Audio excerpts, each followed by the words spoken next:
তই চাচোন আজি মেক্সিমাম পলিটিচিয়ানৰ এটা ক্ৰিমিনেল বেকগ্ৰাউণ্ড আছে, তথাপি আমি সিহঁতক ৰাজপথত বহুৱাই আছো আৰু সিহঁতে যিকোনো এটা ইছ্যু খামোচ মাৰি ধৰি সম্পূৰ্ণ সুযোগ লৈ আছে।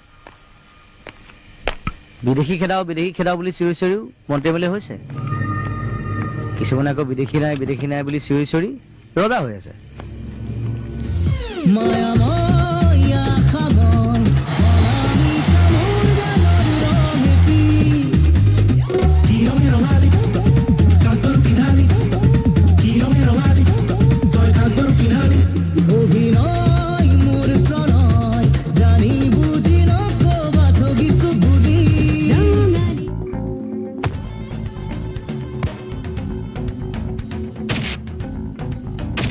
ঘপককৈ কি হৈ গ'ল নাজানো, আপোনাৰ সৈতে কথা পাতিম বুলি আহিছিলোঁ, কিন্তু দেখাৰ লগে লগে মূৰটো গৰম হৈ গ'ল আৰু ঘোচা এটা মাৰি দিলা নহয়। ৰৈ যায় যেন মধু